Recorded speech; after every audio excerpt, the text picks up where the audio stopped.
Hi hello friends, இது உங்கள் வச்சு ஐஏஎஸ் அகாடமி தென்காசி. நம்ம இன்றைக்கி என்ன பார்க்க போகிறோம்னு சொல்லி பார்த்தீங்க அப்படின்னா, ஒவ்வொரு வாரமும் நம்மளுடைய அகாடமியில் நடைபெறக்கூடிய வீக்லி எக்ஸாம் தான் ஃப்ரெண்ட்ஸ். அதற்கு உண்டான பொதுத்தமிழுக்கு உண்டான வினாக்கள் தான் ஃப்ரெண்ட்ஸ் பார்க்க போகிறோம். இன்றைக்கி என்னென்னு சொல்லி பார்த்தீங்க அப்படின்னா, பொதுத்தமிழில் நியூ புக்கில் உள்ள 9ஆம் வகுப்பில் உள்ள 3ஆம் பருவத்தில், அதாவது இறுதியாக உள்ள அந்த 3 செய்யுள் உரைநடையில் உள்ள முக்கியமான வினாக்கள் தான் ஃப்ரெண்ட்ஸ் பார்க்க போகிறோம். இதில் நமக்கு டிஎன்பிஎஸ்சியில் கேட்ட கொஸ்டினும் இருக்குது, இனி கேட்கக்கூடிய வினாக்களும் இருக்குது ஃப்ரெண்ட்ஸ். பார்த்துடலாமா? ஃபஸ்ட்டு கொஸ்டின் என்னன்னு சொல்லி பார்த்தீங்க அப்படின்னா, நூலும் ஆசிரியரும் கேட்டிருக்கிறாங்க. ஃபஸ்ட்டு, ஆகாயத்துக்கு அடுத்த வீடு இது யாருடையது அப்படின்னு சொல்லி பார்த்தீங்க அப்படின்னா, மு. மேத்தா அவர்கள். தமிழ் பழமொழிகள் இது கி.வா. ஜெகநாதன் அவர்கள். இருட்டு எனக்கு பிடிக்கும் இது ச. தமிழ்ச்செல்வன் அவர்கள். பெரியாரின் சிந்தனைகள் இது வே. ஆணைமுத்து அவர்கள். அப்போ இதற்குரிய ஆன்சர் நமக்கு என்னென்னு சொல்லி பார்த்தீங்க அப்படின்னா 3, 4, 1, 2. இதில் நமக்கு ஆகாயத்துக்கு அடுத்த வீடு இது நமக்கு டிஎன்பிஎஸ்சியில் கேட்ட கொஸ்டின் ஃப்ரெண்ட்ஸ். அடுத்து, அஞ்சல் தலைகளின் கதை என்ற நூலை மொழிபெயர்ப்பு செய்தவர் யார் அப்படின்னு சொல்லி பார்த்தீங்க அப்படின்னா பி.மு. சாம்பசிவன் அப்படின்னு சொல்லக்கூடியதாக இருக்குது. அடுத்து, ஜப்பானியர்கள் டேஷ் என்பவரின் தலைமையில் இந்திய தேசிய இராணுவம் என்ற படையை உருவாக்கினார். நமக்கு ஆன்சர் சி. மோகன் சிங்.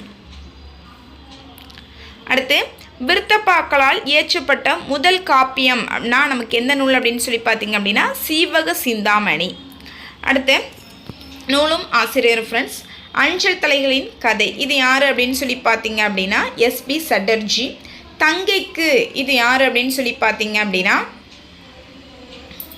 மு. வரதராசன். தம்பிக்கு இது யாருன்னு சொல்லி பார்த்தீங்க அப்படின்னா அறிஞர் அண்ணா. சிற்பியின் மகள் இது பூவன். அப்போ இதற்குரிய ஆன்சர் நமக்கு பி. 2, 1, 4, 3. ஓகேவா? அடுத்த கொஸ்டின் கொடுத்துருக்காங்க. பழங்களை விடவும் நசுங்கி போனது அடுத்த மனிதர்கள் மீதான அக்கறை. இவ்வடியை பாடியவர் யார் அப்படின்னு சொல்லி கேட்குறாங்க. நமக்கு ஆன்சர் என்னன்னு சொல்லி பார்த்தீங்க அப்படின்னா கல்யாண்ஜி அவர்கள், அதாவது ஏ. அடுத்து, அப்பா சிறுவனாக இருந்தபோது என்ற நூலை தமிழில் மொழிபெயர்த்தவர் யார் அப்படின்னு சொல்லி கேட்குறாங்க. ஆன்சர் என்னன்னு சொல்லி பார்த்தீங்க அப்படின்னா நான் முகமது செரிபு. அடுத்து, கல்யாண்ஜி தொடர்பான பின்வரும் கூற்றுகளை கவனி. என்ன கொடுத்துருக்காங்க? கல்யாண்ஜியோட இயற்பெயர் என்ன? கல்யாண சுந்தரம். கரெக்டா? அடுத்து, வண்ணதாசன் என்ற பெயரில் கதை இலக்கியத்திலும் பங்களிப்பு செய்து வருகிறார். கரெக்டா? அடுத்து, கவிதை நூல்கள் இவருடைய சில என்ன கொடுத்துருக்காங்க? புலரி, முன்பின், ஆதி, அந்நியமற்ற நதி, மணல் உள்ள ஆறு. இதுவும் கரெக்டு தான். அடுத்து என்ன கொடுத்துருக்குறாங்க? பல கடிதங்கள் தொகுக்கப்பட்டு சில இறகுகள் சில பறவைகள் என்ற பெயரில் வெளியானது. ஆமாம், இதுவும் கரெக்டு தான். அப்போ இதற்குரிய ஆன்சர் நமக்கு டி. 1, 2, 3 சரி. ஓகேவா? அடுத்து என்ன கொடுத்துருக்காங்க? புறத்திரட்டு என்னும் நூலிலிருந்து கிடைக்கப்பெற்ற 300,000 செய்யுள்களின் எண்ணிக்கை யாது அப்படின்னு சொல்லி கேட்குறாங்க. ஆன்சர் என்னன்னு சொல்லி பார்த்தீங்க அப்படின்னா 108. ஓகேவா? அடுத்து, ஒரு பொறுத்துக கொடுத்துருக்குறாங்க. இது நமக்கு இதில் டிஎன்பிஎஸ்சியில் கேட்ட கொஸ்டினும் இருக்குது. நான் என்னென்னு சொல்லியிருந்தேன் ஃப்ரெண்ட்ஸ். அப்பா சிறுவனாக இருந்தபோது இது யாருடையது அப்படின்னு சொல்லி பார்த்தீங்க அப்படின்னா அலெக்சாந்தர் ரஸ்கின். பாடாமல்லி இது சு. சமுத்திரம். கலைக்க முடியாத ஒப்பனை இது யாருன்னு சொல்லி பார்த்தீங்க அப்படின்னா கல்யாண்ஜி. இது நமக்கு டிஎன்பிஎஸ்சியில் கேட்ட கொஸ்டின். கல்யாண்ஜிங்கிறது யாருடைய சிறுகதை தொகுப்பு அப்படின்னு சொல்லி கேட்டிருக்கிறாங்க ஃப்ரெண்ட்ஸ். அடுத்து, லயன்ஸுக்கு பழி இது யாருன்னு சொல்லி பார்த்தீங்க அப்படின்னா பிச்சமூர்த்தி அவர்கள். அடுத்து, சுசமுத்திரம் தொடர்பான பின்வரும் கூற்றுகளை கவனி. இதில் என்ன கொடுத்துருக்குறாங்க?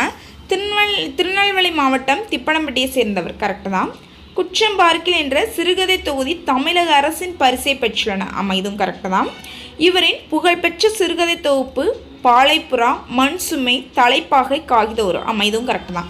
அப்போ இதற்குரிய ஆன்சர் நமக்கு டி. 1, 2, 3 சரி. இதில் நமக்கு டிஎன்பிஎஸ்சியில் கேட்ட கொஸ்டின் என்னன்னு சொல்லி பார்த்தீங்கன்னா, இப்போ நம்ம 3வது ஒரு இது சொன்னோமா, இவரோட புகழ்பெற்ற தொகுப்பு அப்படின்னு. அதில் நமக்கு பாலைப்புறாவும் கேட்டிருக்கிறாங்க, மண் சுமையும் கேட்டிருக்காங்க, காகித உறவு. கிட்டத்தட்ட எல்லாமே கேட்டதான் ஃப்ரெண்ட்ஸ். அதான் பாலைப்புறா, மண் சுமை, தலைப்பாகை, காகித உறவு. ஓகேவா? அடுத்து, ஒரு நூலும் நூலாசிரியரும் கேட்டிருக்காங்க. இந்திய தேசிய இராணுவம் தமிழர்களோட பங்கு இது யாருடையதுன்னு சொல்லி பார்த்தீங்கன்னா மாசு. அண்ணாமலை அவர்கள். சீவக சிந்தாமணி திருத்தக்க தேவர். 300,000 ஆசிரியர் பெயர் என்ன? தெரியவில்லை. மதுரை காஞ்சி மாங்குடி மருதனார். இது நமக்கு டிஎன்பிஎஸ்சியில் கேட்ட கொஸ்டின் தான் ஃப்ரெண்ட்ஸ். ஓகேவா? இதற்குரிய அப்போ ஆன்சர் என்னன்னு சொல்லி பார்த்தீங்க அப்படின்னா 4, 1, 2, 3 ஆன்சர் டி. அடுத்து, மதுரை காஞ்சி தொடர்பான பின்வரும் கூற்றுகளை கவனி. என்ன கொடுத்துருக்காங்க? 17 கீழ்கணக்கு நூல்களில் ஒன்று மதுரை காஞ்சி. இல்லை, இது தவறானது. மதுரையின் மதுரையின் சிறப்புகளை பாடுவதனாலும் நிலையாமையை பற்றி கூறுவதன் மதுரை காஞ்சி எனப்பட்டது. ஆமாம், இது கரெக்டு தான். பெருகுவளம் மதுரை காஞ்சி என்னும் நூலின் தலைவர் தலையாளங்கானத்து செருவென்ற பாண்டியன் நெடுஞ்செழியன். இது நமக்கு கரெக்ட். அப்போ இதற்கு ஆன்சர் நமக்கு 2, 3 சரி. ஓகேவா? அடுத்து நூலும் நூலாசிரியரும் கேட்டிருக்காங்க. யசோதர காவியம் இது நமக்கு டிஎன்பிசியில் கேட்ட கொஷின் ஃப்ரெண்ட்ஸ். யசோதர காவியத்தோட ஆசிரியர் யார் அப்படின்னு சொல்லி பார்த்தீங்க அப்படின்னா ஆசிரியர் பெயர் தெரியவில்லை. அடுத்து மகனுக்கு எழுதிய கடிதம் இது யாருடையது அப்படின்னு சொல்லி பார்த்தீங்க அப்படின்னா நான் முத்துக்குமார் அவர்கள். அடுத்து தோட்டத்துக்கு வெயிலும் சில பூக்கள் இது யாருடையது அப்படின்னு சொல்லி பார்த்தீங்கன்னா கல்யாண்ஜி. கலித்தொகையில் பாலைத்திணை இது யார் பாடியிருப்பா அப்படின்னு சொல்லி பார்த்தீங்க அப்படின்னா பெருங்கடுங்கோ. ஓகேவா? இதற்குரிய கரெக்டான ஆன்சர் நமக்கு 3, 4, 1, 2 அதாவது ஏ. இதில் நமக்கு யசோதர காவியம் டிஎன்பிசியில் கேட்ட கொஸ்டின், கலித்தொகையில் பாலைத்திணை பாடியவரும் டிஎன்பிசியில் கேட்ட கொஸ்டின். அடுத்து மதுரை காஞ்சி என்ற நூலில் மதுரையை பற்றி மட்டும் சிறப்பித்து கூறும் அடிகளின் எண்ணிக்கை எத்தனை அப்படின்னு சொல்லி கேட்டிருக்கிறாங்க. 354 அடிகள். அடுத்து முத்தொள்ளாயிரம் டேஷ் நாட்டை அச்சமில்லாத நாடாக கூறுகிறது. நமக்கு ஆன்சர் சேர நாடு. அடுத்து ஒரு கலைச்சொல் கேட்டிருக்கிறாங்க. ஃப்ரீவர்ஸ் அப்படின்னா கட்டில்லா கவிதை, ஸ்மைல் அப்படின்னா உவமையணி, மெட்டாஃபார் அப்படின்னா உருவகணி, ஃபாண்ட் அப்படின்னா எழுத்துரு. அப்போ இதற்குரிய ஆன்சர் நமக்கு 4, 3, 1, 2. அடுத்து பொதியை ஏற்றி வண்டியிலே பொள்ளாச்சி சந்தையிலே விருதுநகர் வியாபாரிக்கு செல்லக்கண்ணு. இந்த பாடலில் பாடினவர் யார் அப்படின்னு சொல்லி கேட்டிருக்காங்க. ஆன்சர் நமக்கு யார்? சி மருதகாசி. அடுத்து ஒரு பொறுத்துகை கொடுத்துருக்குறாங்க. அதாவது சந்தைகளை பற்றின பொறுத்துகை கேட்குறாங்க. ஈரோடு அப்படின்னா என்னது? சவுளிச்சந்தை. கடலூர் காராமணி அப்படின்னா நமக்கு அது கருவாட்டு சந்தை. நாகப்பட்டினம் அப்படின்னா நமக்கு அது மீன் சந்தை. மாட்டுத்தாவணி அப்படின்னா மாட்டுச்சந்தை. அப்போ இதற்குரிய ஆன்சர் நமக்கு 4, 1, 2, 3. அடுத்து பெரியாரும் கல்வியும் தொடர்பான பின்வரும் கூற்றுகளை கவனி. இதை என்ன கேட்டிருக்கிறாங்க? ஃபஸ்ட்டு, கற்பிக்கப்படும் கல்வியானது மக்களிடம் பகுத்தறிவையும் சுயமரியாதை உணர்ச்சியையும் ஏற்படுத்த வேண்டும் என்றார் பெரியார் அப்படின்னு சொல்லி கொடுத்துருக்காங்க. அடுத்து 2வது என்ன கொடுத்துருக்காங்க? தற்சிந்தனை ஆற்றலையும் தன்னம்பிக்கையும் வளர்க்கும் கல்வியினை கற்றுத்தர வேண்டும் என்றார். மனப்பாடத்திற்கு முதன்மை அளிக்கும் தேர்வு முறை, மதிப்பெண்களுக்கு முதன்மை அளிக்கும் முறையையும் பெரியார் எதிர்த்தார். இது கரெக்ட் தான். அப்போ நமக்கு பெரியார் பற்றின கூற்றுகளில் இந்த 3மே என்னதான்? நமக்கு சரியானது தான். அடுத்து நமக்கு டிஎன்பிசியில் கேட்ட கொஸ்டின் ஃப்ரெண்ட்ஸ். எந்த ஆண்டு சென்னையில் நடந்த பெண்கள் மாநாட்டில் ஈவேராவுக்கு பெரியாருங்கிற பட்டம் கொடுத்தாங்க அப்படின்னு சொல்லி கேட்குறாங்க. ஆன்சர் என்னன்னு சொல்லி பார்த்தீங்க அப்படின்னா சி 1938 நவம்பர் 13. இது நமக்கு டிஎன்பிசியில் கேட்ட கொஸ்டின். அடுத்து என்ன கொடுத்துருக்காங்க? சுபாஷ் சந்திர போஸ் தொடர்பான பின்வரும் கூற்றுகளை கவனி. ஃபஸ்ட் என்ன கொடுத்துருக்காங்க? 1943 ஜூலை 9ஆம் நாள் இந்திய தேசிய இராணுவத்தில் பதவியேற்றார். ஆமாம், கரெக்ட் தான். இந்திய தேசிய இராணுவத்தின் பொறுப்பை ஏற்க 90 நாட்கள் நீர்மூழ்கி கப்பலில் பயணம் செய்து ஜெர்மனியிலிருந்து சிங்கப்பூர் வந்தடைந்தார். இது நமக்கு தவறானது. டெல்லி நோக்கி சொல்லுங்கள் அப்படின்னா என்ன அர்த்தம்? டெல்லி சேலோ. இதுவும் யாருடைய முழக்கம் அப்படின்னு சொல்லி பார்த்தீங்கன்னா சுபாஷ் சந்திர போஸ். இதுவும் நமக்கு சரியான விடை தான். இது நமக்கு டிஎன்பிசியில் கேட்ட கொஸ்டின் ஃப்ரெண்ட்ஸ். ஓகேவா? அப்போ இதற்குரிய ஆன்சர் நமக்கு பி 1, 3 சரி. அடுத்து என்ன கொடுத்துருக்காங்க? ஒரு பொறுத்துகை இதை பார்த்துடலாம். இந்த பொறுத்துகளை என்ன பார்த்திங்கன்னா சொல்லும் பொருளும் கொடுத்துருக்காங்க. ஓகேவா? ஃபஸ்ட்டு என்னென்னு சொல்லி பார்த்திங்க அப்படின்னா மால்வரை. மால்வரைங்கிறதுக்கு நமக்கு பொருள் பெரிய மலை. அடுத்து மடுத்து அப்படின்னா பாய்ந்து. கொழு நிதி அப்படின்னா திரண்ட நிதி. மறுப்பு அப்படின்னா கொம்பு. அப்போ இதற்குரிய ஆன்சர் நமக்கு ஏ 4, 1, 2, 3. ஓகேவா? அடுத்து என்ன கொடுத்துருக்காங்க? தமிழகத்தில் இருந்து பெரும்படையை திரட்டி இந்திய தேசிய இராணுவத்திற்கு வலு சேர்த்த பெருமைக்கு உரியவர் யார் அப்படின்னு சொல்லி பார்த்தீங்க அப்படின்னா பசும்பொன் முத்துராமலிங்கனார். ஓகேவா? அடுத்து பெரியார் தொடர்பான பின்வரும் கூற்றுகளை கவனி. ஃபஸ்ட்டு என்ன கொடுத்துருக்காங்க? இன்றைய அறிவியல் வளர்ச்சிக்கு ஏற்ற நூல்கள் தமிழில் படைக்கப்பட வேண்டும் என்று கூறினார் அப்படின்னு சொல்லியிருக்காங்க. இது நமக்கு கரெக்டு தான். அடுத்து என்ன கொடுத்துருக்காங்க? நாலடியாரை ஊன்றி படிப்பவர்கள் சுயமரியாதை உணர்ச்சி பெறுவார்கள் என்றார். இது நமக்கு தவறானது. அடுத்து மொழி என்பது உலகின் போராட்டத்திற்கு ஒரு போர்க்கருவியாகும். அக்கருவிகள் காலத்திற்கேற்ப மாற்றப்பட வேண்டும் என்றார். ஆமாம், இதுவும் நமக்கு என்னதான் சரிதான். அப்போ இதற்குரிய ஆன்சர் நமக்கு 1, 3 சரி, அதாவது பி வந்து கரெக்டாக. அடுத்து என்ன கொடுத்துருக்காங்க, இது நமக்கு டிஎன்பிசியில் கேட்ட கொஷின் ஃப்ரெண்ட்ஸ். புது கவிதையை இலகு கவிதை, கட்டுச்ச கவிதை, விலங்குகள் இலா கவிதை, கட்டுக்குள் அடங்கா கவிதை என பல்வேறு பெயர்களில் குறிப்பிட்டவர் யார் அப்படின்னு சொல்லி பார்த்தீங்க அப்படின்னா ஆன்சர் டி, அதாவது பிச்சுமூர்த்தி அவர்கள். ஓகேவா. அடுத்து என்ன கொடுத்துருக்காங்க, லாவோட்ஸ் தொடர்பான பின்வரும் கூற்றுகளை கவனி. ஃபர்ஸ்ட் என்ன கொடுத்துருக்காங்க, சீனாவில் பொது ஆண்டுக்கு முன் 2ஆம் நூற்றாண்டிற்கு முன் வாழ்ந்தவர், தாவோவியம் என்ற சிந்தனை பிரிவை சார்ந்தவர். இது கரெக்டு தான்.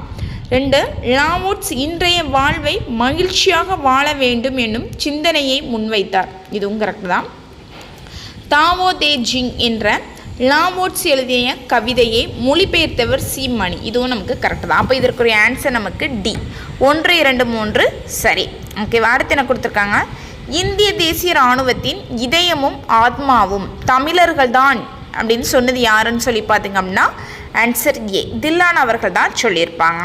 அடுத்து யசோதர காவியம் எத்தனை சர்க்கங்களை கொண்டது. இது நமக்கு டிஎன்பிசியில் கேட்ட கொஸ்டின் ஃப்ரெண்ட்ஸ். எத்தனை சர்க்கங்கள் அப்படின்னு சொல்லி பார்த்தீங்க அப்படின்னா 5 சர்க்கங்கள். ஓகேவா. அடுத்து என்ன கொடுத்துருக்காங்க, இந்திய தேசிய இராணுவத்தின் வான்படை பிரிவு தொடர்பான பின்வரும் கூற்றுகளை கவனி அப்படின்னு சொல்லி கொடுத்துருக்காங்க.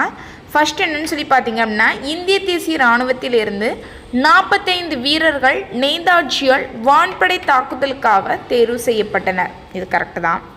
வான்படை தாக்குதலுக்காக சிறப்பு பயிற்சி பெறுவதற்காக சிங்கப்பூரில் உள்ள இம்பீரியல் மிலிட்ரியில் அகாடமிக்கு அனுப்பி வைக்கப்பட்டனர். இது வந்து நமக்கு என்னது, தவறானது. சரியா. அடுத்து 45 பேர் கொண்ட பயிற்சி பிரிவின் பெயர் தான் என்னது, டோக்கியோ கேடட்டர்ஸ் ஆகும். ஆமாம், இதுவும் கரெக்டு தான். அப்போ இதற்குரிய ஆன்சர் நமக்கு 1, 3 சரி. அடுத்து என்ன கொடுக்குறாங்க, கொல் யானை மேலிருந்து நாட்சி சேர்த்தால் போலுமே நல் யானை போக்கில்லி நாடு. இவ்வடி எந்த நாட்டை பற்றி சொல்லக்கூடியது அப்படின்னு சொல்லி பார்த்தீங்கன்னா சோழ நாடை பற்றி இது வந்து சொல்லக்கூடியதாக இருக்கும். அடுத்த ஒரு இந்திய தேசிய இராணுவத்திலேருந்து தான் கொடுத்துருக்காங்க. ஏன்னா இந்திய தேசிய இராணுவம் வந்து நமக்கு வந்து மிக மிக முக்கியமான ஒரு பாட்டு, அதனால தான் அதில் இருந்து நம்ம அதிகப்படியான வினாக்களை எடுத்துருக்கக்கூடியதாக இருக்குது ஃப்ரெண்ட்ஸ். அடுத்து இந்திய தேசிய இராணுவம் பற்றி சரியான கூற்று கேட்டிருக்கிறாங்க. இந்திய தேசிய இராணுவத்தில் ஜான்சி ராணி பெயரில் பெண்கள் படை உருவாக்கப்பட்டது. கரெக்டு தான். பெண்கள் படையின் தலைவர் டாக்டர் லக்ஷ்மி. இப்படையில் தமிழ் பெண்கள் பெருமளவில் பங்கேற்றினார். ஆமாம், இதுவும் கரெக்டு தான். அப்போ இது இருக்கிற ஆன்சர் நமக்கு 1, 2 சரி. ஓகேவா. அடுத்து இந்த மண்ணில் எல்லா உறவுகளையும் விட மேன்மையானது நட்பு மட்டுமே என கூறியவர் யார் அப்படின்னு சொல்லி பார்த்தீங்க அப்படின்னா முத்துக்குமார் அவர்கள். அடுத்து பேராசிரியர் தனிநாயகம் அடிகள் எந்த நாட்டில் உள்ள பல்கலைக்கழகத்தில் ஆற்றிய உரை மனிதனுக்கு தேவையான ஆளுமை பற்றி விளக்குகிறது. நமக்கு ஆன்சர் பி, இலங்கை. அடுத்து என்ன கொடுத்துருக்காங்க, மலேசியாவில் உள்ள தமிழர்களின் ரத்தம் நேதாஜியின் மூளையில் கட்டியாக உள்ளது அப்படின்னு யார் சொல்லியிருப்பா அப்படின்னு சொல்லி பார்த்தீங்க அப்படின்னா சர்ச்சில் சொல்லியிருப்பாங்க. அடுத்து நமக்கு டிஎன்பிசியில் கேட்ட கொஸ்டின், திருத்தக்க தேவர் வாழ்ந்த காலம் எந்த நூற்றாண்டு அப்படின்னு சொல்லி பார்த்தீங்க அப்படின்னா 9ஆம் நூற்றாண்டு அப்படின்னு நம்ம சொல்லக்கூடியதாக இருக்குது. அடுத்து கைக்கு தொடர்பான கூற்றுகள் என்ன கொடுத்துருக்குறாங்க, இந்த காட்டில் எந்த மூங்கில் புல்லாங்குழல். இது அமுதோன். பிம்பங்களற்ற தனிமையில் ஒன்றிலொன்று முகம் பார்த்தன சலூன் கண்ணாடிகள். முத்துக்குமார். வெட்டுக்கிளியின் சப்தத்தில் மலையின் மௌனம் ஒரு கணம் அசைந்து திரும்புகிறது. இது ஜப்பானிய கவிஞர் பாஷோ. இதுவும் கரெக்டு. அப்போ இதற்குரிய ஆன்சர் நமக்கு டி, அனைத்தும் சரி. அடுத்து நரிவிருத்தம் என்னும் நூலை பாடிய திருத்தக்க தேவர் எந்த சமயத்தை சார்ந்தவர் அப்படின்னு சொல்லி கேட்டிருக்கிறாங்க. அவர் எந்த சமயம் அப்படின்னு சொல்லி பார்த்தீங்கன்னா சமண சமயம். ஓகேவா. இது நமக்கு டிஎன்பிசியில் கேட்ட கொஸ்டின். அடுத்து உயர பறத்தல் ஒளியிலே தெரிவது ஆகிய சிறுகதையோட ஆசிரியர் யார் அப்படின்னு சொல்லி பார்த்தீங்க அப்படின்னா கல்யாண சுந்தரம். நம்ம கல்யாண்ஜின்னு சொல்கிறோமோ அவங்க தான். அடுத்து இந்திய தேசிய இராணுவம் எந்த ஆண்டு ஆங்கிலேயரை வென்று இந்தியாவிற்குள் மணிப்பூர் பகுதியில் மொய்ராங் என்ற இடத்துல வந்து அந்த மூவண்ண கொடியை ஏற்றியது அப்படின்னு சொல்லி கேட்குறாங்க. எப்போன்னு சொல்லி பார்த்தீங்கன்னா 1944 மார்ச் 18. ஆன்சர் நமக்கு சி தான் கரெக்டான ஆன்சர். அடுத்து என்ன கொடுத்துருக்காங்க, பேரில் பழுத்த பலா என்ற புதினத்திற்காக சாகித்ய அகாதமி விருது பெற்றவர் யார் அப்படின்னு சொல்லி கேட்குறாங்க. நமக்கு யார், சு சமுத்திரம் அவர்கள். இதுவும் நமக்கு என்னதான் டிஎன்பிசியில் கேட்ட கொஸ்டின் ஃப்ரெண்ட்ஸ். அடுத்து என்ன கொடுத்துருக்காங்க, நான் ஏன் உயிரை கொடுப்பதற்கு கொஞ்சம் கவலைப்படவில்லை, ஏனெனில் நான் கடவுளுக்கு எதிராக ஒன்றும் செய்யவில்லை. இதை யார் சொல்லியிருப்பா அப்படின்னா நமக்கு இந்திய தேசிய இராணுவத்தில் ராமுங்கிறவங்க சொல்லியிருப்பாங்க. சரியா. அடுத்து 18 ஏக்கர் பரப்பளவில் 8000 கடைகளுடன் கலப்படமில்லாத பொருட்களை விற்பனை செய்யும் போச்சம்பள்ளி சந்தை எந்த மாவட்டத்தில் இருக்குது அப்படின்னு சொல்கிறாங்க? கிருஷ்ணகிரி. ஓகேவா? அடுத்து யசோதர காவியம் தொடர்பான கீழ்கண்ட கூற்றுகளில் சரியானது என்ன அப்படின்னு சொல்லி கேட்குறாங்க. ஃபர்ஸ்ட் என்ன கொடுக்குறாங்க? யசோதர காவியம் என்ற இந்த நூல் வந்து வடமொழியிலிருந்து தமிழில் தழுவி எழுதப்பெற்றது அப்படின்னு சொல்கிறாங்க. இது கரெக்டு தான். யசோதர காவியம் சமண முனிவர் ஒருவரால் இயற்றப்பட்டது என்பர். யசோதர காவியம் யசோதரன் என்னும் அவந்தி நாட்டு மன்னனை வச்சு கூறுகிறது. இதுவும் நமக்கு என்னதான் சரிதான். ஆனால் என்ன செய்யலை, நமக்கு அது யாருன்னு தான் தெரியல. அடுத்து என்ன கொடுத்துருக்காங்க? 50 காப்பியங்களில் ஒன்று யசோதர காவியம். இது நமக்கு தவறானது. 5 காப்பியங்களில் ஒன்று தான் என்னது? யசோதர காவியம். அப்போ இதற்குரிய ஆன்சர் நமக்கு சி 1, 2 சரி. அடுத்து என்ன கொடுத்துருக்காங்க? பாண்டம் பாண்டமாக களிமண் வணையப்படுகிறது, ஆனால் பாண்டத்தின் பயன் அதன் காலி பகுதியால் என்று அடிகளை பாடியவர் யார் அப்படின்னு சொல்லி பார்த்தீங்கன்னா லாவோட்ஸ்ங்கிறவங்க. அடுத்து இளம்பகம் என்ற உட்பிரிவுகளை கொண்ட சீவகசிந்தாமணியில் எத்தனை இளம்பகங்கள் இருக்குது அப்படின்னு சொல்லி கேட்குறாங்க. நமக்கு ஆன்சர் என்னன்னு சொல்லி பார்த்தீங்க அப்படின்னா 13. அடுத்து சீவக சிந்தாமணி என்ற காப்பியத்தில் 7வது இளம்பகமாக இடம்பெற்றிருக்கிறது என்னன்னு சொல்லி பார்த்தீங்க அப்படின்னா கனகமலையார் இளம்பகம். அடுத்து சரியான பொருளை ஒரு தேர்ந்தெடு கொடுத்துருக்காங்க. அதாவது அணங்கு புலை. அணங்கு அப்படின்னா என்ன பொருள்னு சொல்லி பார்த்தீங்க அப்படின்னா தெய்வம். புலை அப்படின்னா சாளரம். அப்போ நமக்கு ஆன்சர் சி. அடுத்து என்ன கொடுக்குறாங்க? இறைஞ்சி. இதனுடைய இலக்கண குறிப்பு கேட்குறாங்க. இறைஞ்சி அப்படின்னா வினை எச்சம். அடுத்து ஒரு வரிசைப்படுத்துக. அதாவது நம்ம சீவகசிந்தாமணியில் உள்ள இளம்பகங்கள். இதுக்கு நமக்கு கரெக்டான ஆன்சர்னு சொல்லி பார்த்தீங்க அப்படின்னா பி. குணமாலையார் இளம்பகம், பதுமையார் இளம்பகம், கேமசரியார் இளம்பகம், கனகமாலையார் இளம்பகம், விமலையார் இளம்பகம். சரியா? அடுத்தோம் ஒரு சரியான பொருளை தேர்ந்தெடுலேருந்து கேட்டிருக்காங்க. புரிசை பனை அப்படின்னு சொல்லக்கூடியதாக இருக்குது. புரிசை அப்படின்னா என்ன அர்த்தம்? மதில். பனை அப்படின்னா முரசு. அடுத்து ஒரு பொறுத்துகம். ரவி. ரவி அப்படின்னா நமக்கு பொருள் என்னன்னு சொல்கிறாங்க? கதிரவன். அடுத்து என்ன கொடுத்துருக்காங்க? அறம். அறம் அப்படின்னா நமக்கு பொருள் என்னன்னு சொல்லி பார்த்தீங்க அப்படின்னா நற்செயல். அடுத்து என்ன கொடுத்துருக்காங்க? நசை. நசை அப்படின்னா நமக்கு பொருள் விருப்பம். அடுத்து கமுகு அப்படின்னா பாக்கு. வெறி அப்படின்னா அஞ்சி. அப்போ இதற்குரிய நமக்கு கரெக்டான ஆன்சர் என்னன்னு சொல்லி பார்த்தீங்க அப்படின்னா 3, 5, 2, 1, 4. அதாவது ஏ தான் கரெக்டான ஆன்சர். அடுத்து என்ன கொடுத்துருக்காங்க? இளங்கமுது சேக்கோளம். இதனுடைய இலக்கண குறிப்பு தருக அப்படின்னு சொல்கிறாங்க. இளங்கமுது ஆன்சர் நமக்கு என்னது? பண்புத்தொகை. அடுத்து சேகோளம் அப்படின்னா நமக்கு இதற்குரிய இலக்கண குறிப்பு வினைத்தொகை. அப்போ கரெக்டான ஆன்சர் என்னன்னு சொல்லி பார்த்தீங்க அப்படின்னா பி. அடுத்து இமயத்துக்கோடு உயர்ந்தன இவ்வடியில் அடிக்கோடிட்ட சொல்லோட பொருள் என்னன்னு சொல்லி கேட்குறாங்க. கோடு அப்படின்னா நமக்கு என்ன அர்த்தம்? மலையுச்சி. அதாவது ஆன்சர் பி. அடுத்து என்ன கேட்டிருக்காங்க? விடைக்கேற்று வினாவை தேர்க. விடை என்ன கொடுத்துருக்காங்க அப்படின்னா பானையின் வெற்றிடம் தான் நமக்கு உதவுகிறது அப்படின்னு சொல்கிறாங்க, பயன்படுகிறது. அப்போ இதனுடைய கொஸ்டின் நமக்கு என்னவாக இருக்கும்னு சொல்லி பார்த்தீங்கன்னா பானையின் எப்பகுதி நமக்கு பயன்படுகிறது. அப்போ ஆன்சர் நமக்கு ஏ. அடுத்து ஒரு பொறுத்துக்கு கொடுத்துருக்குறாங்க. பருக்கை அப்படின்னா பலாப்பழம், கழனி அப்படின்னா வயல், அடிசில் அப்படின்னா சோறு, நற்றவம் அப்படின்னா பெருந்தவம். அதாவது சொல்லும் பொருளும். நமக்கு ஆன்சர் வந்து ஏ. 2, 3, 4, 1. அடுத்து என்ன கொடுக்குறாங்க? பூட்கை இல்லம் யாக்கை போல என்று கூறியவர் வந்து யார் அப்படின்னு சொல்கிறாங்க. இது வந்து புறநானூரில் யார் சொல்லியிருப்பா அப்படின்னா ஆலத்தூர் கிளாருங்கிறவங்க வந்து சொல்லியிருப்பாங்க. அடுத்து ஒரு பொறுத்துக்கு கேட்டிருக்கிறாங்க. உலகத்தமிழ் மாநாடு பற்றி நம்ம கேட்டிருக்கிறாங்க. கோலாலம்பூர் அப்படிங்கும்போது நமக்கு அது எங்கே நடைபெற்றிருக்கும் அப்படின்னு சொல்லி பார்த்தீங்க அப்படின்னா 1987 நடைபெற்றிருக்கும் மலேசியாவில்.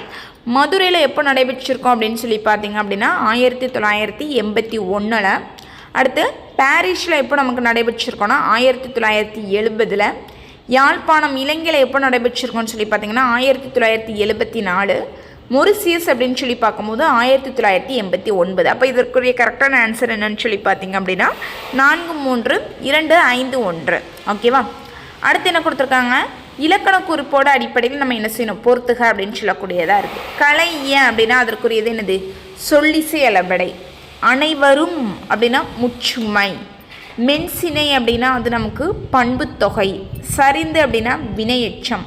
அப்போ இதற்குரிய கரெக்டான ஆன்சர் நமக்கு பி. 2, 3, 4, 1. அடுத்து என்ன கொடுத்துருக்காங்க? ஐக்கிய நாடுகள் சபையின் யுனெஸ்கோ நிறுவனம் தந்தை பெரியாரை தெற்கு ஆசியாவின் சாக்ரட்டிஸ் என பாராட்டி பட்டம் வழங்கினது எப்போ அப்படின்னு சொல்லி பார்த்தீங்க அப்படின்னா 1970 ஜூன் 27. ஓகேவா? Thank you friends.